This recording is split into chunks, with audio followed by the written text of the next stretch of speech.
कि हिंदुस्तान भी कश्मीरियों का रहेगा।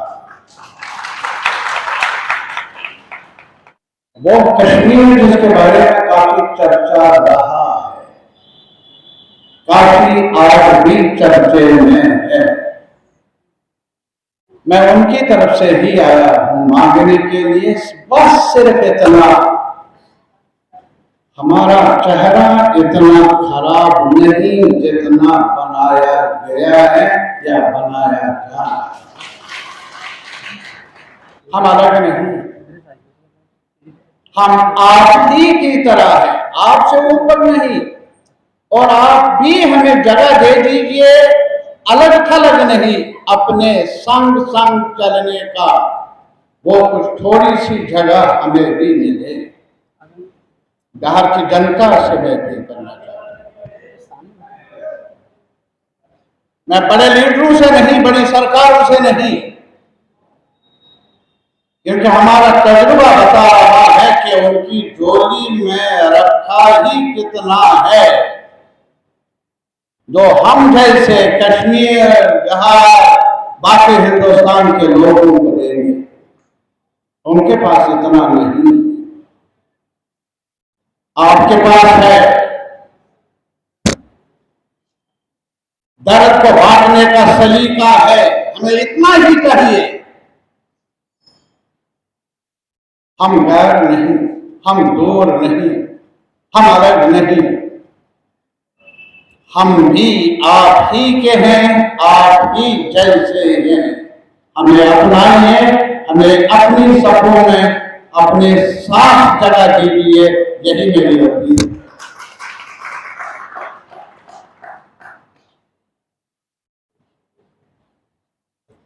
से बार बार इम्तिहान दिया जाता है। और एक बात मैं जरूर कहूंगा, आज आते वक्त यार मैं बहुत खुश हूं। पता नहीं 6 महीने पहले आता तो इतना खुश होता या नहीं, लेकिन आज कुछ महीनों के बाद मौका मिला। कुछ ऐसा किया है आपने, कुछ एक कदम उठाया है आपने, यहाँ के लीडरों ने, यहाँ के बड़े अहदों पर रहने वाले। पता नहीं ये कदम बिहार के लिए कितना जरूरी है, उसका फैसला तो बिहार के आवाम कर लेंगे, लेकिन हम जो नागरिक हैं दाएं बाएं पूरे मुल्क में, हम उस जरूरत को उर्से से महसूस कर रहे थे और दुआ कर रहे थे हम कि ऐसा भी फिर हो कि लीडरों का मिलन रहे बिहार के लिए, लीडरों का मिलन रहे भारतवासियों के लिए। ऐसा कदम उठाया गया और मेरी दुआ है वो इसलिए है क्योंकि जनता जब कदम उठाती है तो पीछे मुड़ती नहीं है, लेकिन लीडर कभी कभी वो आगे बढ़ने के साथ साथ कभी, मैं वो नहीं कहूंगा, कभी कदम डिगमिगाए नहीं। ये कदम जो है यहाँ की कयादत ने उठाया, ये सिर्फ आपका सवाल नहीं है, बिहार के आवाम का सवाल, ये सवाल मेरा भी है। ये सवाल मेरे इस बड़े वतन हिंदुस्तान के रहने वाले लोगों के लिए भी जरूरी है। कश्मीरी में हम कहते हैं कदमन मदद, जब हम दुआ करते हैं यानी कदम बढ़ाओ, जैसे अभी आपने कहा कदम बढ़ाओ, हम तुम्हारे साथ हैं। आज मैं कहूंगा कश्मीरी बिहार के लोगों से, लीडरशिप से, कदम बढ़ाओ, हम एक साथ चलने का अहद करते हैं।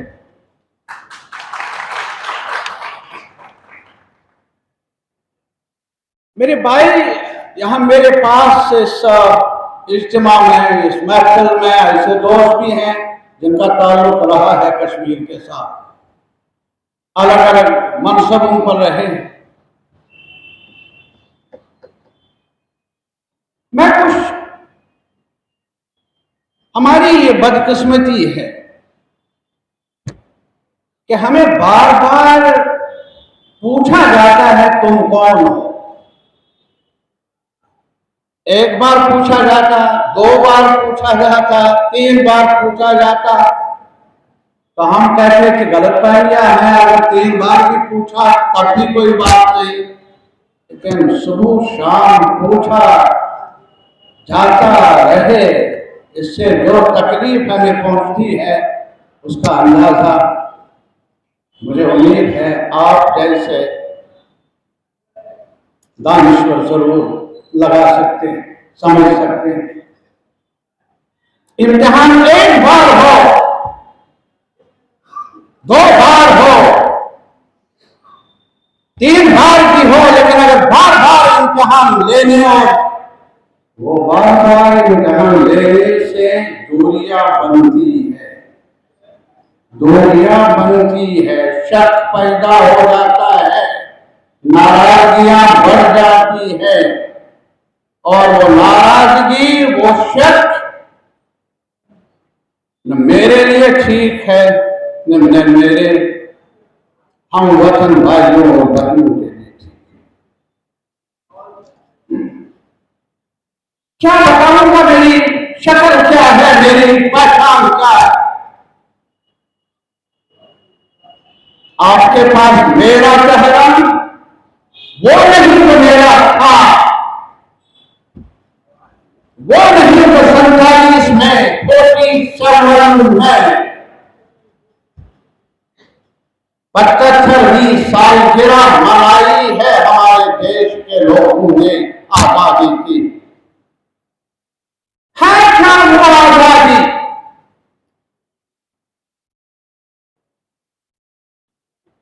किससे आजादी? अरे साहब, सपने देखे थे हमारे बुजुर्गों ने, हमारे रहनुमाओं ने, हमारे लोगों ने। एक सपना था, कभी अंधेरे से, कभी ऐसी हुक्मरानी से नजात मिले जिनका ताल्लुक नहीं है हमारे साथ, जिनका रिश्ता नहीं है हमारे साथ। हम मालिक बनेंगे अपने खुद ही, हम अपनी जमीन की, हम अपने जायदाद की, अपनी मेहनत की, अपनी तहजीब की खुद रखवाली कर लेंगे, खुद तहफ़्फ़ुज़ देंगे, खुद डिफेंड कर लेंगे। ये वलवला था फांसी पर चढ़े लोग, उस ऐसी ठेकेदार नहीं थे, और ये नहीं था उस वक्त। कुछ लोग आज भी मुझे कह रहे हैं मेरी पहचान क्या है। मुझे अपने हमसाए भाई से, बहन से अलग किया जाता है, अलग शीशे में देखने की कोशिश की जाती है, जो मुझे मंजूर नहीं। मैं 75वीं सालगिरह मनाता हूँ वहां कश्मीर में, वो इसलिए तब ये नहीं था कि मैं क्या खाता हूं, मैं क्या पीता हूं, मंदिर में जाता हूं, मस्जिद में जाता हूं, गुरुद्वारे में जाता हूं या नहीं जाता हूं। तब तो एक वलवला था, और कहीं और जगह पर भगत सिंह सरकार कराने में जन्म लेने वाला, और फिर कहीं पर राजगुरु सुखदेव, और कहीं पर अशफाकुल्लाह, कोई अजान देने वाला, कोई गुरुद्वारे में ताल्लुक रखने वाला, कोई मंदिर के साथ ताल्लुक रखने वाला था। मंदिर दीवार नहीं वाला, गुरुद्वारा लकीर नहीं वाला, मस्जिद की अजान वो दीवार नहीं बनी। एक वलवला था यार कि हम इस देश के हैं, इस मिट्टी के हैं, इस देश को हम खुद संभालेंगे। आज आप कहेंगे, मुझे इतने साल गुजरने के बाद आप कहेंगे कहां से आए हो, आपका पितृ पृष्ठभूमि क्या है, आपका वो शनाख्त क्या है, आपका धर्म कहां से आया है। यार 75 साल की आजादी के बाद वो पहले दीवारें थी भी, वो तो आपने हटा दी, नफरत की दीवारें। आज इसी मेरे देश में नफरत की लकीरें नहीं, नफरत की दीवारें तैयार कर लें और आपके मेरे दरमियान सीमेंट की बड़ी बड़ी लंबी लंबी दीवारें। और फिर मुझे आपके बारे में गलत कहा जाए और आपको मेरे बारे में गलत फहमियां पैदा की जाए और फिर जश्न मनाए तो किसका, किस चीज का मनाए। बल्कि आज ये वक्त है 75 साल की आजादी के बाद जहां हमारा सलाम है उन्हें जो जेल गए लेकिन घुटने नहीं टेके। आप समझे हैं, जेल है, जेल बुरी चीज है, लेकिन घुटने नहीं टीके। हजारों हैं ऐसे, लाखों हैं अनमोल लोग सरफरोश से इस हिंदुस्तान में जो पैदा हुए हैं, तब जाकर ये तिरंगा। ये किसी जादूगर ने गिफ्ट नहीं दिया ना, ये तिरंगा जोड़ने का, ये तिरंगा मिलाने का, ये तिरंगा प्यार का, ये तिरंगा आपसी एहतराम का, ये तिरंगा इस बहन की इज्जत का रखवाला बनने का वचन है। अरे साहब, आज जश्न मनाओ, आज पॉलिस्टर के झंडे बना लो अपने मित्रों की नफा को बढ़ाने के लिए। अरे साहब, ये मुझे मंजूर नहीं, ये मुझे मंजूर कल भी नहीं था, कल भी नहीं था, ये मुझे आज भी मंजूर नहीं ना। मुझे उस वक्त बरगलाया गया जब मेरे वतन के दो हिस्से हो गए, पार्टीशन हो गया। वो पार्टीशन नहीं था, वो कत्लेआम था। अरे साहब, पंजाब का जो पंजाब जरखेज रहा है, चाहे लाहौर है, अमृतसर है या चंडीगढ़ है, आर का या पार का, हुस्न का, कल्चर का, गीतों का, जुद्दोजहद का मरकज रहे। कवेलियां भी अपनी जगह, मंदिर की घंटियां भी अपनी जगह, वहीगरों के बारे में तराने भी अपनी जगह। ये हुस्न था पंजाब का, और ये हुस्न बदल गया जब इंसान नहीं रहा, जब मंदिर नहीं रहा, मस्जिद नहीं रही, गुरुद्वारा नहीं रहा, और इन जगहों पर जाने वाले मेरा हमसाया, मेरा दुश्मन, मैं अपने भाई का, बहन का दुश्मन, अंधेरा खा गया हर तरफ। लाखों लाशें बंगाल में, पंजाब में आर पार। सबक हासिल करना इस हिस्ट्री से, सबक हासिल कर, अफसोस कर, तारीख के उस मोड़ पर, उस स्टेज पर जब भाई बहन आपस में दूर हो गए, दुश्मन बन गए, जब मजहब खुदा का इश्क नहीं रहा, भगवान का नहीं, वाहिगुरु का नहीं, भगवान वाहिगुरु खुदा हथियार बना तकसीम करने का, एक दूसरे का सर काटने का।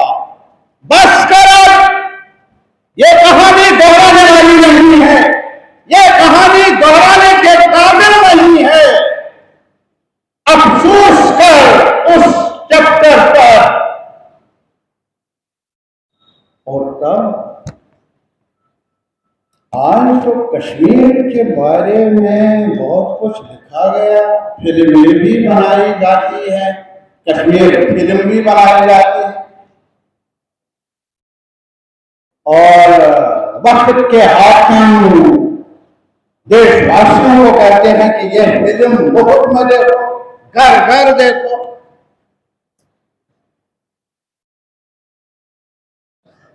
बहुत दर्द है यार, कुछ बातें कहूंगा, अगर आपको अच्छी ना लगे तो माफी चाहूंगा, लेकिन दर्द आपके बीच में बांटूंगा नहीं।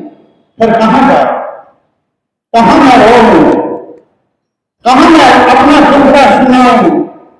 मुझे मालूम है आप ज्यादा नहीं कर सकते, आप इतने ताकतवर नहीं, लेकिन मेरा यकीन है सूरज कभी गुरु भी होता है। ये बर्तानिया के बारे में भी वो कह रहे थे कि ये सूरज बर्तानिया का कभी गुरु होने वाला नहीं है, लेकिन गुरु सल्तनत बर्तानिया की गुरु हो गई। नंगे, गरीब, मुफ्लिस, नाभा मेरे हम मतलब हिंदुस्तानियों ने, आर पार पाकिस्तानियों ने उस वक्त के सपने देखे थे, वो सपने पूरे कर दिए, सपने पूरे हो गए। इसीलिए मेरे लिए ये सवाल, मुझे कोई कहे कि जबर से 75 साल की खुशी मना लो, मेरे घर में त्योहार और मुझे कहा जाएगा तुमने मनाना होगा। अरे ये मेरा त्योहार है, मेरे दिल में ऐसा त्योहार है, इसका सपना मैंने देखा है, मेरे भाई, मेरे बच्चे, मेरी बहन, मेरे बुजुर्ग ने देखा है। इसमें किसी की जबरदस्ती नहीं चाहिए, दबाव नहीं चाहिए। ये वो झंडा है जिसने मुझे आगे चलने का सलीका सिखाया। ये वो झंडा है, तिरंगा है, जिसने मुझे कहा यूसुफ नाम तुम्हारा, जो भी अकीदा तुम्हारा, लेकिन जिंदगी का सफर न किसी ने आफ्ताब को बांटा है या बांटा है। ये बिहार का आफ्ताब है, बांटा, आपको हिस्सा दिया गया, एक ही है ना। और ये जमीन भी है ना, ये आपकी है, मैं चलूंगा, जमीन रोकती नहीं है। आप चलेंगे कश्मीर में, आपको भी कभी इसने रोका नहीं।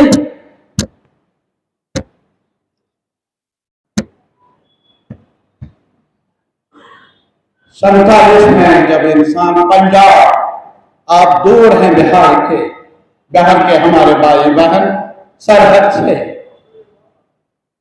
आप पठानकोट से दूर हैं,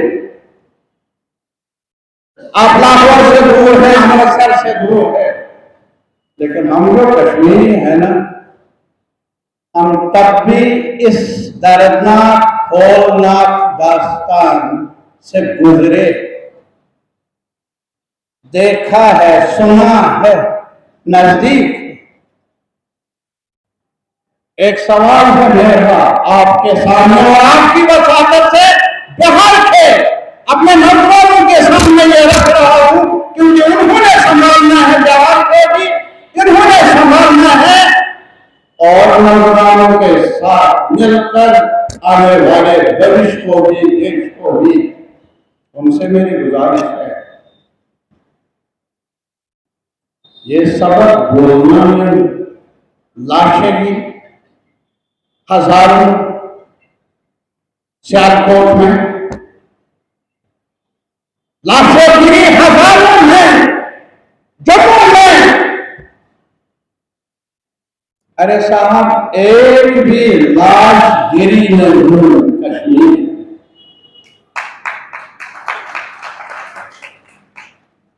नहीं समझा सर। आज मेरा चेहरा नशा करने वाले तारीख के पन्ने को समझने की कोशिश कर। आज तू मुझे पीट सकता है, आज तू देश के लोगों को झूठ कहकर कहलाकर कॉर्पोरेट मीडिया से बहका सकता है, लेकिन आने वाला कल ये जो जिंदगी का सबक है ना, ये किताब हर शहरी के पास है। आज नहीं तो कल समझेगा। कभी जब लाठी बरसे कश्मीर में तो कहेंगे आतंकवादी है, देश के मुखालिफ है।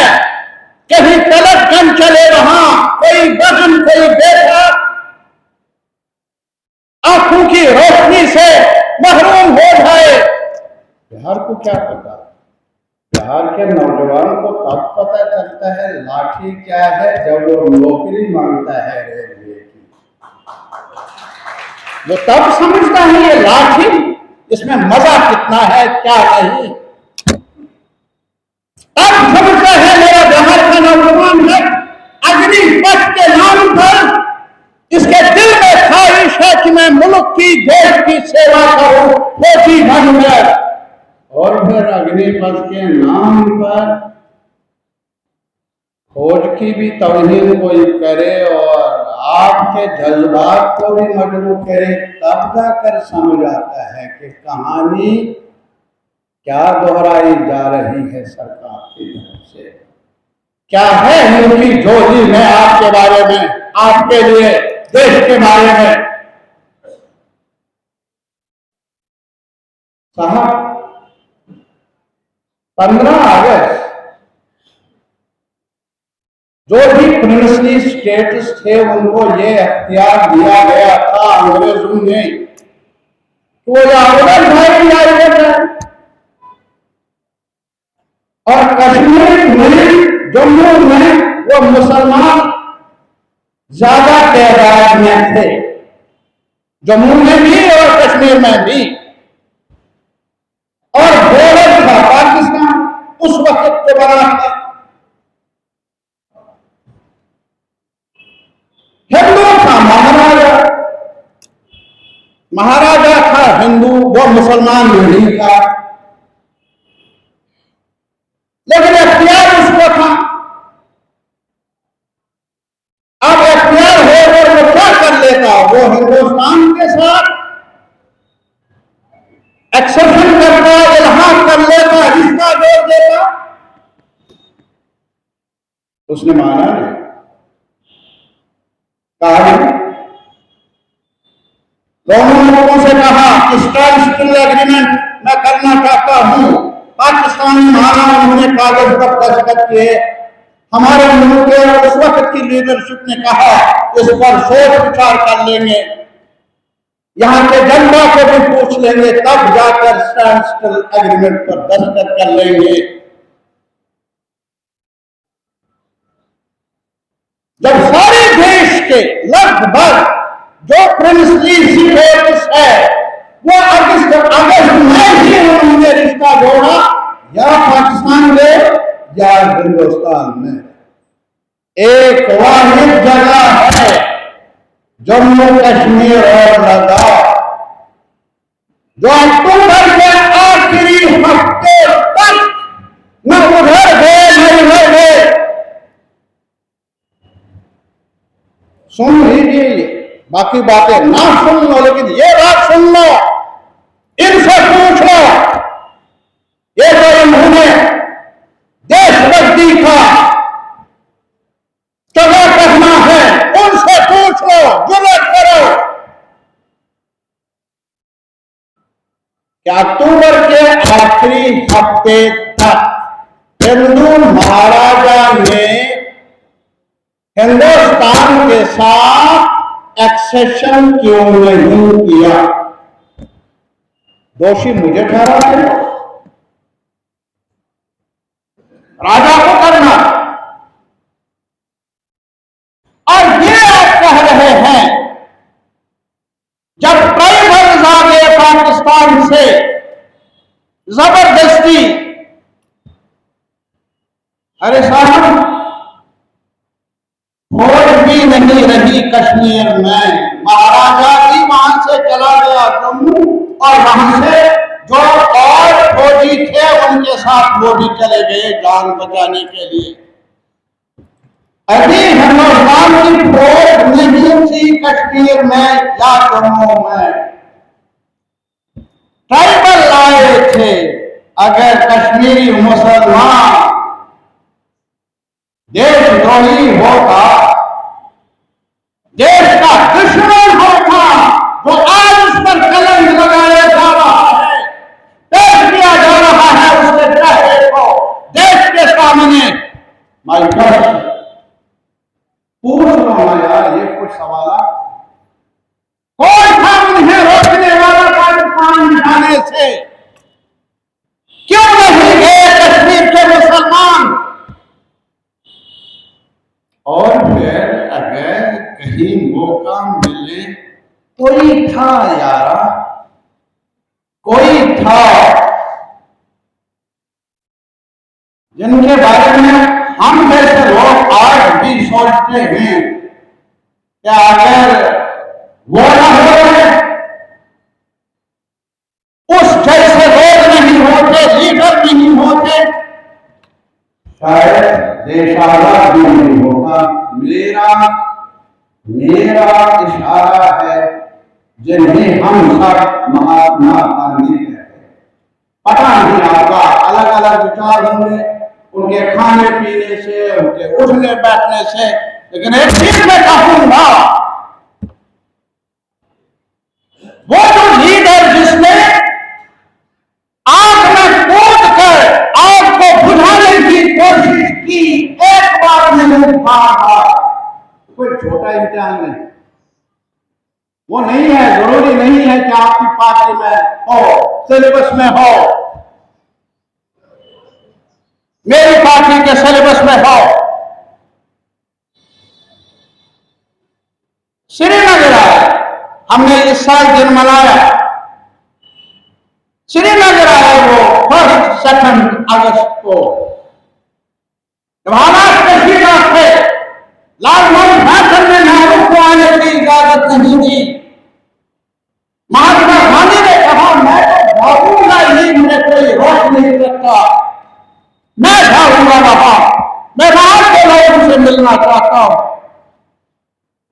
अरे साहब, महात्मा गांधी कहा आएगा और क्या कहा?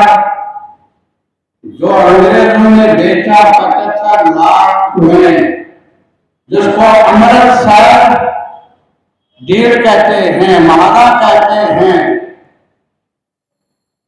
75 लाख में सिर्फ कश्मीर के लोगों को, उनके सालों को, जिसको जान को खरीदा महाराजा गुलाब सिंह ने, बेचा अंग्रेज ने, और कहा महात्मा गांधी ने, ये सबसे बड़ी बेइज्जती है कश्मीरी तहजीब से, कश्मीरी लोगों से। वो कमाती नहीं, वो बेचने वाली चीज नहीं, वो दुकान का सौदा नहीं। जिसने तब भी कहा महाराजा से, जो भी करना होगा इनके साथ मिलकर करो, इनको एतमाद में लेकर करो, अलहदा जाकर आप कुछ भी करेंगे वो रहने वाला नहीं है, उसका समान तारीफ में नहीं होगा। अरे ये लोग भी है, ये चेहरा भी है। और बाद में उन्होंने क्या कहा? अगर मैं जो नक्शा बनाना चाहता हूं भारत का फ्यूचर, जो मैं फ्यूचर की इमेजिन चाहता हूं इंडिया की इस बड़े और तारीखी मुल्क की, वो इमेज मैं बनाना चाहता हूं envision India through the mirror of Kashmir. मैं कश्मीर की ऐनक से भारत को देखना चाहता हूं, भारत को बनाना चाहता हूं. These are not my words. These are the words of that great person, जिसका नाम भी आज शायद बड़े लोग भूल गए. बड़े मुश्किल से नाम लेते हैं बड़े लोग. वो इसलिए क्योंकि उन्होंने वो नहीं कहा जो आज हो रहा. उन्होंने तब भी यही कहा कि सिविलाइजेशनल प्रोसेसेस बनते हैं, सिविलाइजेशनल प्रोसेसेस अपडेट होते हैं, एक दूसरे को अलग करके नहीं. ये जो आपका ये बिल्डिंग चार दीवारी बेमानी है. इस चार दीवारी में हम हैं, हम सब है. किसने देखा किसका अकीदा क्या है? हम हैं, हम इस चार दीवारी में, जिससे इन चार दीवारियों की रौनक जब उस वक्त जल रहा था पंजाब, जब उस वक्त जल रहा था बंगाल, जब उस वक्त कट रहा था जम्मू, कश्मीरी पंडित तब भी थे.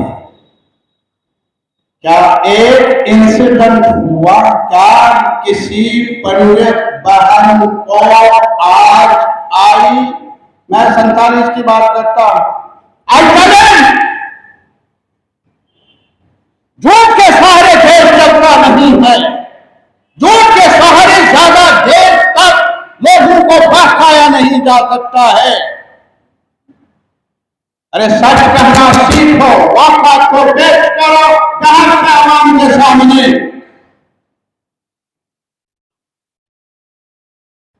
मैं क्या मानता हूं, उस वक्त पाकिस्तान जिन्ना साहब मुस्लिम लीग, उन्होंने कहा हम मुसलमान हैं, एक साथ मिलेंगे. लेकिन कश्मीरी मुसलमान ने लाल चौक में आकर कहा मजहब नहीं सिखाता, आपस में बैर रखना. ये तब माना गया था जब मंदिर में भी मस्जिद में भी गलत इस्तेमाल होता था, नफरत की धाए धाए. यार कश्मीर ने तब भी कहा रिश्ते बनते हैं, धर्म के नाम पर नहीं, अकीदे के नाम पर नहीं. रिश्ते बनते हैं दिलों के जोर से. हम उस हिंदुस्तान के साथ रिश्ता तोड़ेंगे जहां महात्मा गांधी है, जहां अब्दुल कलाम आजाद है, जहां राजेंद्र प्रसाद है, जहां मौलाना हसरत मोहानी है, जहां जवाहरलाल नेहरू है, जहां बहुत सारे लोग हैं, जयप्रकाश नारायण है. अरे साहब, आज किस हिंदुस्तान की आप तामीर करना चाहते हैं? आज आपको ताकत चाहिए थी ताकि आप यहां से MSc PhD ग्रेजुएट बच्चे को कुछ उम्मीद है, उसके भविष्य के बारे में रास्ता हमवार कर ले.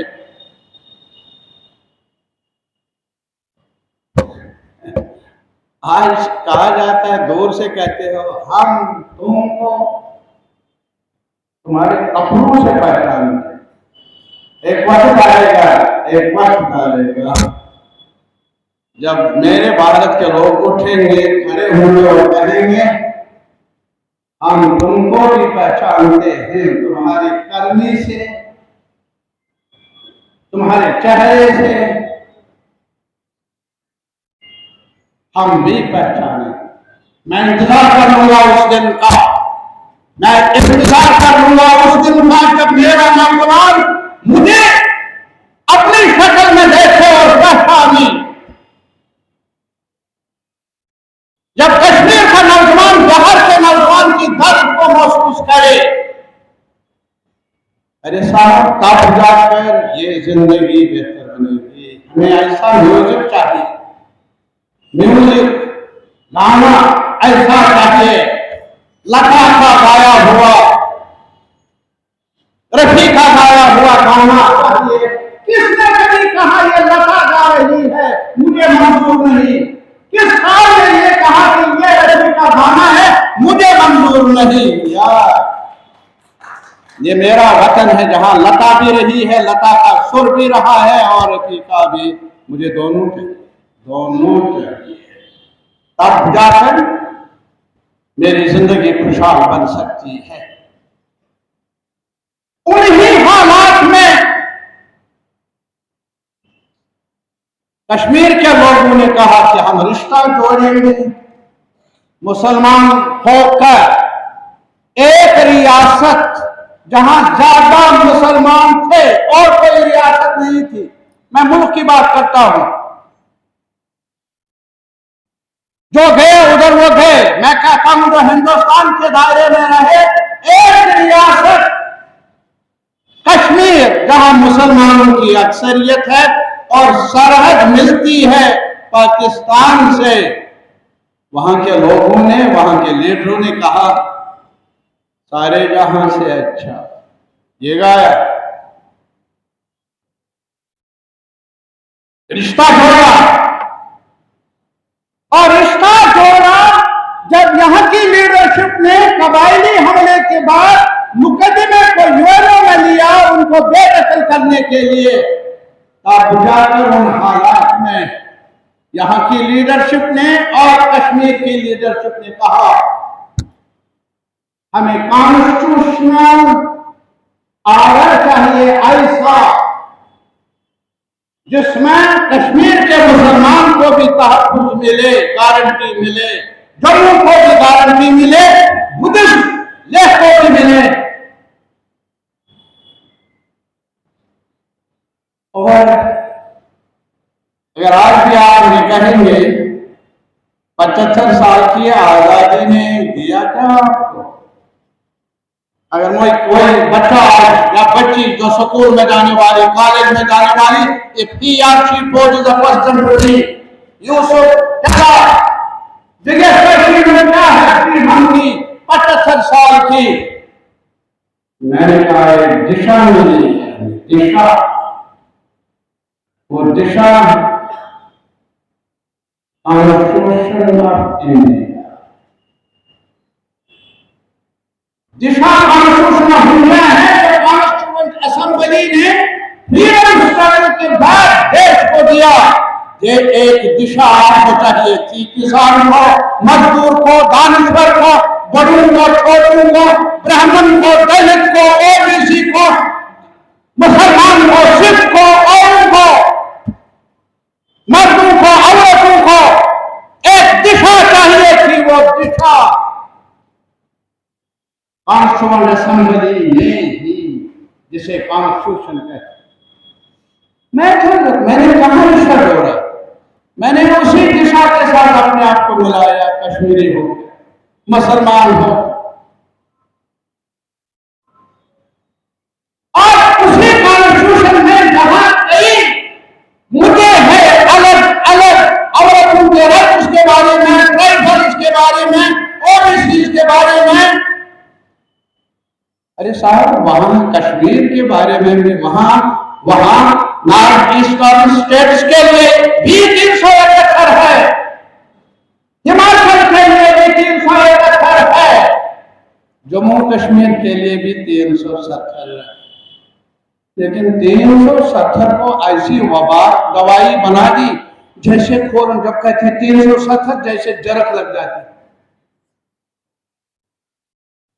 कॉन्स्टिट्यूएंट असेंबली जिसकी सदारत राजेंद्र प्रसाद, जिस सेशन की सदारत वो कर रहा था, ये उस कैबिनेट ने पेश किया जिस कैबिनेट में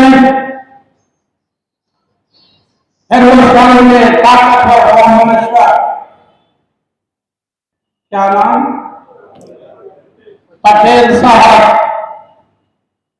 और जिसमें कर्जा परिषद के एक minister, senior minister Shyama Prasad Mukherjee भी थे। मेरे भाई आज क्लिक कर कॉन्स्टिट्यूएंट असेंबली के डिबेट को मत कर, मेरी कहानी पर भरोसा मत कर, सरकार के झूठ पर भरोसा। खोल खान असेंबली की बहस को। आज नेहरू को गालियां देने के लिए कहते हैं 370 उसने लाया। कोई ये नहीं कहता है नेहरू ने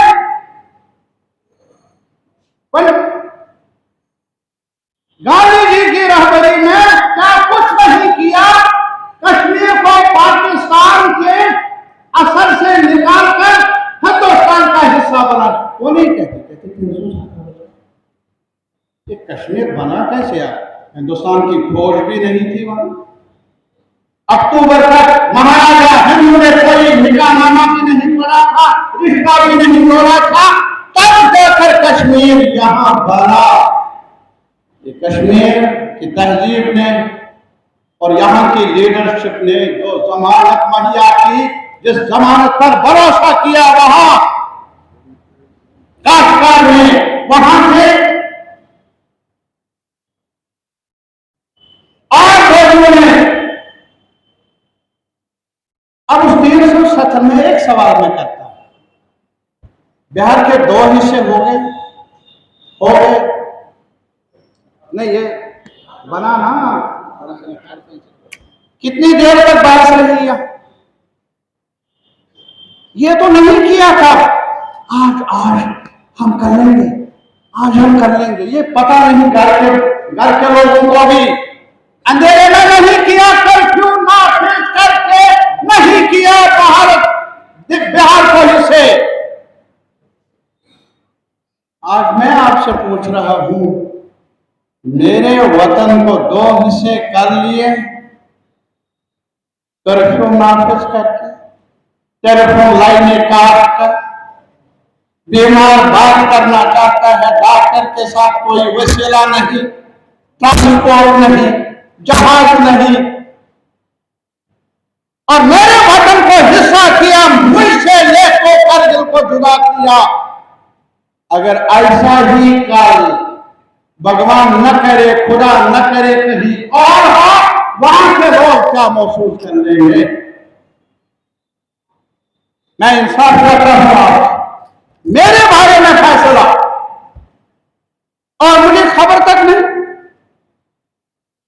मेरे बारे में आप चर्चा कर रहे हैं पार्लियामेंट के अंदर, लेकिन मेरे घर में इंटरनेट नहीं, मेरे घर में टेलीफोन नहीं, ताकि मुझे भी पता चले क्या कुछ हो रहा है बाकी दुनिया में, बाकी मुल्क में। एक भी मिसाल मुझे मौजूदा भारत की हिस्ट्री में मुझे बताइए, एक भी लम्हा ऐसा गुजरा है किसी भी रियासत के साथ यूपी को तकसीम किया गया, आंध्रा को तकसीम किया गया। अरे साल भर असेंबलियों में चर्चा रहा, गलियों में, सिविल सोसाइटी में, अखबारों में, राइटर्स में, और हम बदनसीब हैं। और ये सजा क्या? हमने तब कहा था कि हम उस हिंदुस्तान में जाएंगे जहां मजहब के नाम पर हमें अलग नहीं समझा जाएगा। कौन है आज जिसे कल जब मुकदमा का फैसला होगा, और होगा जरूर, मिस्टर जॉन, मैं ये रसूल के साथ कहता हूं, आज स्टूडेंट ऑफ हिस्ट्री, जज्बात में नहीं, फैसला होगा। किसने सोचा था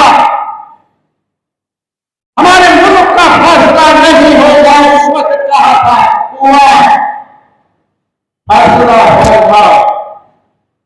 अदालत के कचहरे में खड़ा हो जाएंगे, चेहरे पर लगा लिखा साकार होगा, और भारत के आवाम फैसला कर लेंगे अपने भाई बहनों जो दूर कश्मीर में रह रहे हैं, उनकी दर्द को भी समझेंगे। अगर आज नहीं, आने वाले कल में जरूर समझेंगे। ये कहा गया था कि वहां टेररिज्म हम खत्म कर लेंगे। 47 में मैंने कहा टेररिज्म नहीं था तो यहां 65 में डॉक्टर दे दे, वो टिक सके वहां, क्योंकि लोगों ने साथ नहीं दिया। फिर उसके बाद वो टिके क्यों? वो बाहर के नहीं हैं, हमारे बच्चे। क्या कहेंगे आप उस बच्ची को अगर ये चाहती है कि मुझे पढ़ने का मौका चाहिए, मुझे जिंदा रहने का अधिकार चाहिए, और अगर आप उसको अपना नहीं गैर समझेंगे, आप पुलिस की सब केस लेंगे, उस पर भरोसा कर लेंगे, तारीख के बारे में ये कहेंगे ये कौन है, सब होगा। बीज जब बोएंगे हुक्मरान, मेरे घर में अगर घर का मालिक भी टकराव के बीज बोएगा, नाराजगी के बीज बोएगा, गुस्से के बीज बोएगा, हम शायद इसका फायदा उठाएगा। ये रीत रही। अगर आपके कहते हैं महात्मा हम सारे आपके बारे में तत्व न रहे, अपने घर को, अपने घर में रहने वाले बच्चों को, बुजुर्गों को, जवानों को अधिकार दे, इज्जत दे, जिंदा रहने का तरीका था। ये जिम्मेदारी है जो घर में बड़ा होगा। आज मर गया, कल में अगर आज बच्चे को देंगे, टोक देंगे, उसे लखाएंगे, बेइज्जत कर लेंगे, बच्चा या बच्ची भी चाहे नाराज होगी, गुस्सा करेगी। साहब, हमारे बागों में बड़े अच्छे सेब आज भी बनते हैं, बहुत मीठे से। वहां गिलास भी बनते हैं, अखरोट भी बनते हैं। अरे ये जो सारे बादशाह दीवाने हो रहे हैं, और आज भी ये बड़े लोग हैं, कोशिश कर रहे हैं कि हमें गुलमर्ग पर कब्जा चाहिए, पहलगाम पर चाहिए, वो आपके लिए नहीं कह रहे हैं कि मेरी बच्ची पहलगाम है ना, किराया कहाँ आएगा। बड़े लोगों की नजरे, कुछ लोग कहते हैं हमारा कितने अहमद, अब नाराज हो जाएंगे, आप आलिम होंगे, दानिश्वर होंगे, कहेंगे क्या हुआ यूसुफ को। गुस्से से ऐसा ही होता है, जब गुस्सा होता है, नाराजगी होती है, तो फिर गलत अंदाज। हरियाणा का चीफ मिनिस्टर, उसने उस वक्त कहा इनका सब कुछ खत्म हो गया, हमारे बच्चे जाएंगे वहां शादियां करने के लिए। क्या फैसला? मेरी बेटी के बारे में एक जिम्मेदार इंसान ये है, गौर है। और ये मैं नहीं कहता हूं उस दिन के अखबार पर कहा या नहीं, और मेरी नजर में इस गुनाह की, इस तौहीन की, हिंदुस्तान की शहरी की तौहीन करना, बुरा भला कहना वहां की लड़कियों के बारे में, कोई अदालत तो हो, कोई अदालत तो हो। और यहां कहते हैं कहा अब 370 खत्म, और हम वहां के लोगों को नौकरी मिलेगी। अरे साहब, ए बड़े साहब, ए सरकारी साहब, यहां आ जाना बिहार, मेरे साथ बात कर। यहां हमारी नौकरी जो कश्मीर की छोड़, यहां कितनी माफिया बरसाई है, जहां पर आपने पिछले, जब आपका राज यहां भी था और वहां भी था, 370 रुकावट था, कश्मीरियों को नौकरी ना मिले, बड़ी दर्द है। यहाँ तो 370 का ही नहीं, यहाँ अग्निपथ की हूँ, यहाँ रेलवे मुलाजिमों को मैं कफलाती हूँ, यहाँ आशा वर्कर को मिनिमम अमेरियन क्यों नहीं, यहाँ आईसीडीएस में काम करने वालों को क्यों नहीं। मेरा आज भी ये सवाल है, कहते हैं सरकार की पहले का उनकी, ये उनकी मोदी बता रहे हैं, हम भी बता रहे हैं, लेकिन उनका नाम जो है वो कल बताएंगे आप।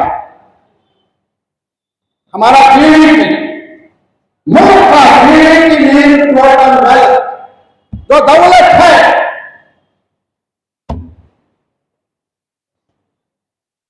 1% के पास, 100 में से 1% जीडीपी का 70% उनके पास है, और 85% आबादी के पास जीडीपी का 10% है।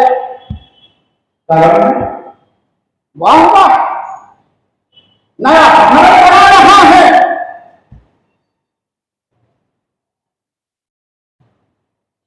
और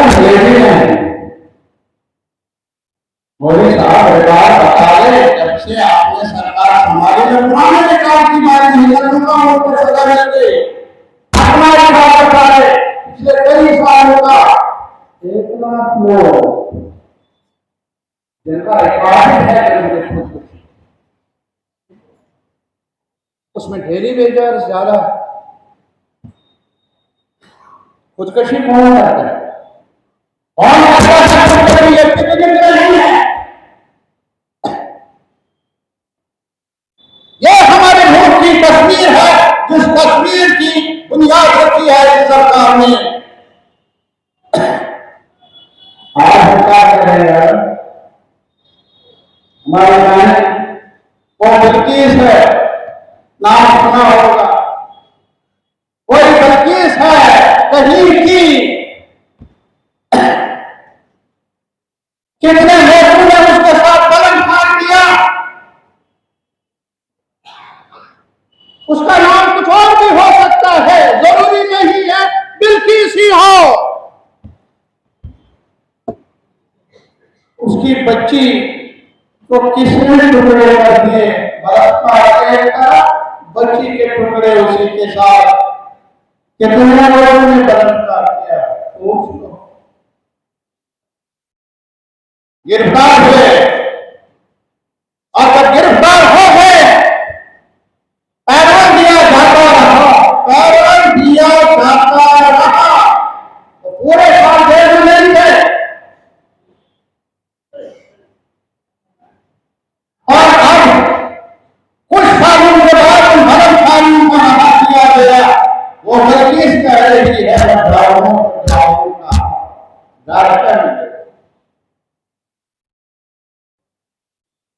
और भरत कानून का इस्तेमाल होता है, फूल की मालाएं पहनाई जाती है, मिठाई बांटी जाती है।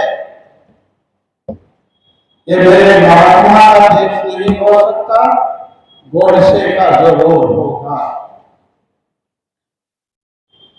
आज उस बहन के साथ ऐसा हुआ, शेखान है, उसका कोई कर्म नहीं है, काट्य है, उसका कोई तहजीब नहीं, समर्पण नहीं। मेरी बेटी के साथ, मेरी बहन के साथ, और फिर कहते हैं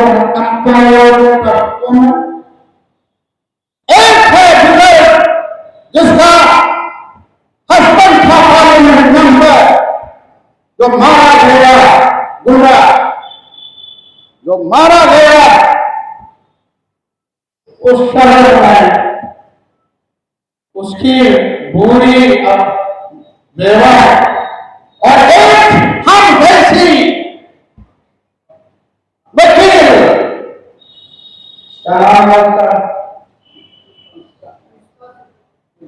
एडवोकेट है, उसने कहा या तेरी कुंडली में छात्र होंगे। सुप्रीम कोर्ट जाते हैं और सुप्रीम कोर्ट के जज कहते हैं ये दरअसल साजिश है उस शहर को, उस इलाके को बदनाम करने की, जो ये बार-बार इंसाफ मांगते हैं। अब इंसाफ मांगने के लिए इंसाफ मांगने का मंदिर भी बंद है, क्या मैसेज है? अरे साहब, मुझे गिरफ्तार रखा गया, बंद रखा गया, सीताराम 2 बार आया मुझे मिलने के लिए, मिलने इजाजत नहीं दी गई। मैं सुप्रीम कोर्ट गया, वहां से मुआवजा लेकर आया। मैं बीमार था तो बीमार वो इलाज ठीक ढंग से नहीं हो रहा था कि मैं अच्छे डॉक्टर अपनी चॉइस के डॉक्टर को कंसल्ट करूं। मुझे अस्पताल जाने का मौका दिया सुप्रीम कोर्ट ने। उससे हौसला पाने 360 का मेरे वतन को हिस्सा करने का उस मुकदमे को भी सुप्रीम कोर्ट ने लिया। 3 साल हो गए, मैंने फिर दरखास्त भेजी कि मेरी दरखास्त कहाँ है। दरखास्त ढूंढने के लिए मैंने एक और दरखास्त दी। आप समझते हैं मेरी दर्द सुनोगे, लेकिन मैं तब भी कहता हूं हमारा जुडिशल सिस्टम आज उस पर अगर कोई बाधा करे, अब भी मुझे उम्मीद है इस दरवाजे पर आज मुझे तो कल इंसाफ मिलेगा। और आखिर में मैं यही कहूंगा, पता नहीं बड़े लोगों की बड़ी बात, सुप्रीम कोर्ट हाई कोर्ट कम तुमको टाइम मिले, लेकिन तारीख हम पूरे वसूल के साथ कहेगा, पूरे यकीन के साथ कहेगा। मेरी जिंदगी में ना सही मेरी मौत के बाद ना वो मेरी रूह भी यही कहेगी कि अंधेरा अंधेरा चार अंधेरा अंधेरा है, अंधेरे को कम करने के लिए क्षमा करिए, चराग करिए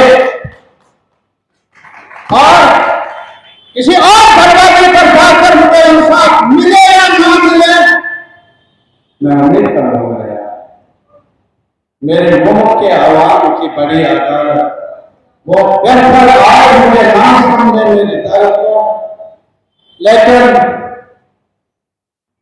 महाराष्ट्र के लोग नहीं समझ रहे थे। आप ईडी को समझाना पता नहीं, यहाँ शख्स से 3 पैदा हुए लाहौर में, वो भी सलामत है, देर में नहीं है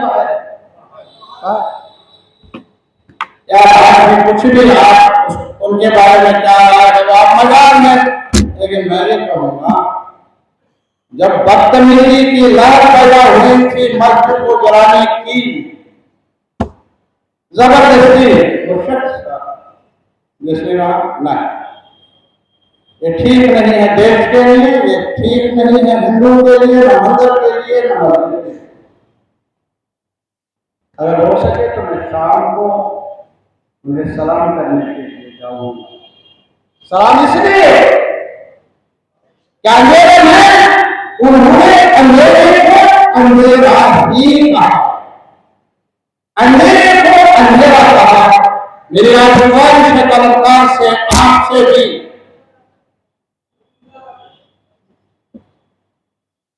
बोलना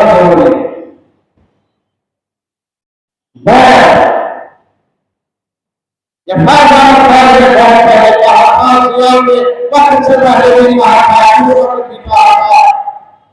वहां भी जुल्मत थी, वहां भी अंधेरा था, तो कहा बहुत जलावा। अरे बहुत जलावा क्या लेंगे आपसे, आपके पास है क्या तो लेंगे, है क्या जंजीर के सिवा, जुल्म के सिवा, गुर्बत के सिवा आपके पास क्या है? बहुत ज्यादा बोल या अभी सच जिंदा ये बहुत। और आखिर मैं ये बोलूंगा, मेरा काम मेरा आप एक साथ मिलकर धड़क उठाए, अंधेरे को दूर करने के लिए जो भी कर सकेगा समाज ही बढ़ाएंगे। और जो है देश को बढ़ाने के लिए, देश के लोगों को बढ़ाने के लिए ये जरूरी आज मंदिर की CPM और आज जरूरत है जिनको मोहब्बत है इस देश के साथ, इस देश के कॉन्स्टिट्यूशन के साथ, इस देश के रिवायात से, उन सबको मेरी तरफ से अपील है इख्तिलाफ अपनी जगह। आज को उठाने का सवाल है, यह नहीं मेरा घर चल रहा है, किसने माना कि कल आपके बातों का होगा। इससे पहले कि ये पूरी बस्ती को फैसला दिख रहा है, जो कल तक तमाशा देख रहे थे मैंने उस वक्त भी कहा सितारा के साथ मिलकर आज हम हैं निशाने पर, इसने कहा कल और आएगा। इससे पहले कि देर हो जाए, मैं आज इस के साथ ये बात खत्म करूंगा। यहाँ के लोग तारीख साहब हैं, गांव के लोग तमीज करना जानते हैं। मुझे उम्मीद है एक ही चीज कश्मीर को नहीं चाहिए जो उनका आईनी हक है कॉन्स्टिट्यूशनल हक है, वो भी आपकी तरह साल झुकाकर नहीं साल देना चाहते हैं। वहां के बच्चे भी चाहते हैं कि उनका भविष्य बेहतर हो, तालीम करना चाहते हैं, जेलों में नहीं सड़ना चाहते हैं। आप नहीं तो अपनों की दर्द को बांटेगा। यही गुजारिश है मेरी, यही है।